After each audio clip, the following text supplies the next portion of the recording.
Hey guys, Rekus here with a new video, and today I want to have a look at the patch notes for the upcoming events on Friday, on May the 27th. And there are some interesting parts in there. I didn't go over the events last week and the week before.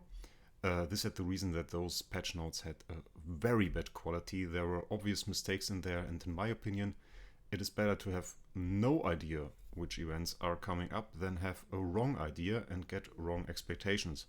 So I didn't want to awaken those wrong expectations in you guys. So I thought better to do no video and maybe do something on the events later on.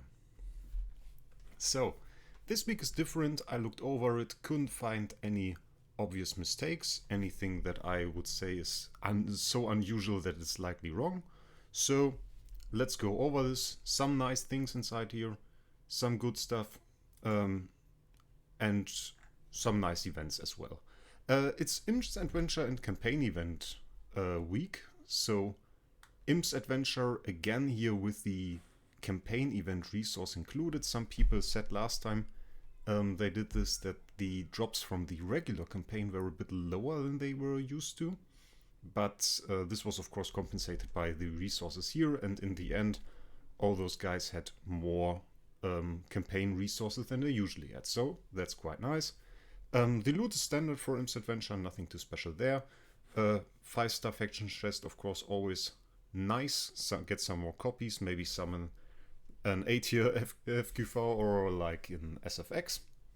And the material selection chest, of course, with the 300,000 CI mats is very nice. Definitely something we can go for. Then the campaign event. It has the new way they do this, these kinds of events. They included some Starspawn materials here, like usual. And what I really like is that they now no longer go for specific artifacts like they used to put like a reset or something there and change the artifact every time they release the event. And if you wanted to have a specific artifact like Demon Bell, you had to wait for months apparently, which wasn't nice. And now you always have the artifact selection chest and the flag selection chest here, and can just go get that and get the artifact that you want. I will go for the flag chest again. Can still use some more flags, but of course Starspawn mats and the artifact chest are also a very decent choice. And if you don't have crystals, you can also take the copies chest or go for skins. Is also a nice choice considering you get some decent CI buffs from upgrading skins to legendary as well, so keep that in mind. Former days when we always went for profit orbs. Yeah, I don't know.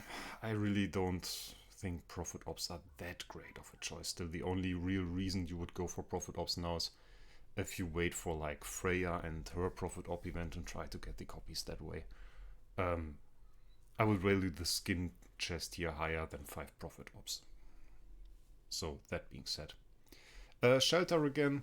Heroes aren't too great. Fiona is of course okay and Rogan, but nothing too special here.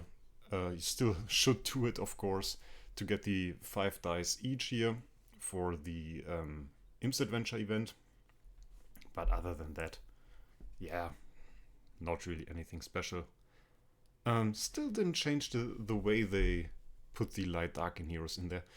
I would have expected it at some point that they change it, because that those guys have such a special position in there, and that they cost extra gems and extra 5-star copies. That's only because light dark were like the strong factions years ago, and that's no longer the case. So they could be put in there like normal heroes. Wouldn't really be any harm. But that isn't the case, so I guess get your basic faction heroes, get those dice, and then move on. Now to the more interesting part. We have some Awakening Sun related events this week. So what they did, they included this event where you get points based on the awakened tiers of awakened heroes. This usually works like E- gets you 1 point, E gets you 2 points, E plus gets you 3 points, and so on down to SSS, where you basically get like, I don't know, 18 points or something. Usually you will get like maybe 4 to 5 points per sum. I think 4 is like the average. It's like summoning a D minus hero, may even slightly be above average. I think E plus is the most common summon you get. Those would be 3 points. The event caps out at 200 points. You can calculate yourself that it is quite a lot amount of summons if you are unlucky.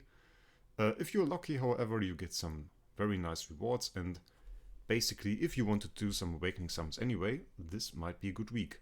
The rewards include the Transcendence Copy Selection Chest 1, which is not included in this picture, but they wrote it here. Basically every 20 points you get one Transcendence Copy Selection Chest 1, and at those special thresholds you get Contract Star Diamond, this is the picture for Contract Star Diamond, and Transcendence Copy Selection Chest 2. Contract Starry Gems, I said Contract Star Diamond, of course I mean Contract Starry Gems, are not usable in the auction house, so keep that in mind. Then the difference between the Transcendence Copy Selection Chest 1 and 2 is that the Transcendence Copy Selection Chest 2 includes Star Devourer Eos, or the base variant of course Eos, Holmes Young and Freya, and not the other Transcendence heroes, while the Transcendence Copy Selection Chest 2 includes all the other Transcendence heroes but not the 3 I mentioned before. So you get some more of the basic ones where you can go for like Vesa or Xia, and get your 80 heroes maybe would be great. Selling an 80 Xia right now is like a very good way to make Starry, so maybe worth going for a bit of a gamble there. Some nice rewards here, you get like up to 10 of those Transcendence Copy Selection Chest 1, up to 5 of the Selection Chest 2, and up to 700 Contract Starry Gems, so it's quite nice to get that on top, to get some extra copies. For me, as a whale, copies are always scarce, so getting some more is nice. Then we have this special event, Soul Contract. I wasn't quite sure what to think of it. You exchange 6-star heroes of the factions below here for Contract Starry Gems. And you can't exchange puppets.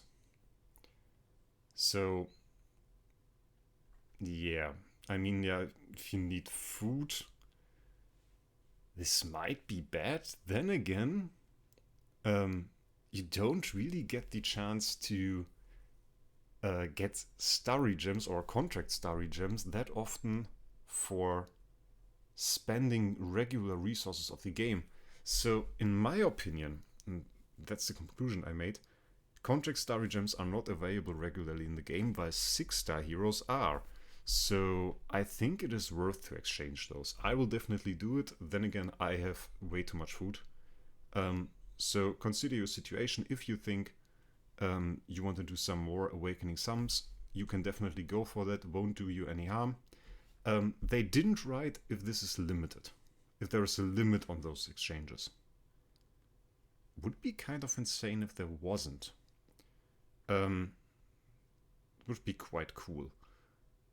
If there is, you get like 400 Contract Starry and that was it, but those are already 4 extra summons that could make your tenants stronger, that could make your heroes stronger. So I think 100 Contract Starry Gems are worth spending a 6-star for. So that's that. Pretty nice event, even though a bit of a difficult one to see if it is worth it. Then we have the Awakening booster card. It's a booster card, 3 days. Basically you get those rewards 3 times. Again, Contract Starry Gems, no real Starry Gems, and you get 1 Transcendence Copy Selection Chest 1, so in total you get 600 Contract Starry Gems and 3 Transcendence Copy Selection Chest 1 for the price of $15, which is okay, which is nice. basically means you get starry gems and those chests on top. I will get it, of course, and it is a decent buy in my opinion. Can go for that. And then they include another pack for $50 where you get starry gems. That's the picture for starry gems, not contract star diamond. Has this extra lightning rays. Don't know what is supposed to be around. And it also doubles your reward from Imps Adventure. $50 is a decent price for that. So can also do that. Double Imps Adventure is of course always nice. No extra dices here. Usually packs like this include extra dices. Then again, we haven't seen too many packs that include starry gems, so also nice. If you of course pay with another currency, this pack might be a lot cheaper than the regular starry gem packs. So I guess a lot of people were waiting for an opportunity like this. Guess they will sell this pack quite a lot. Value packages, nothing too special. And the function updates, of course, Purgatory in Aspen Dungeon will go for that. My Aspen Dungeon opens tomorrow for the first time, and we will try to push it with the very much max Star Devourer EOS, and I will also use an A and B Vesser. Have seen that those two heroes work quite well, but we will go over the theory and everything tomorrow. And hopefully clear the first 50 stages. I have seen that is quite hard. But that's about it, guys. Some more videos coming up. I filmed a lot, actually. Wasn't quite able to edit it all. We had IDA. I was in the final in IDA. Lost some strange fights. I cleared Dominator. What else did I do? I cleared Tower. Have uploaded this video, I think, but not the nightmare stages. Have to edit those. I cleared those as well.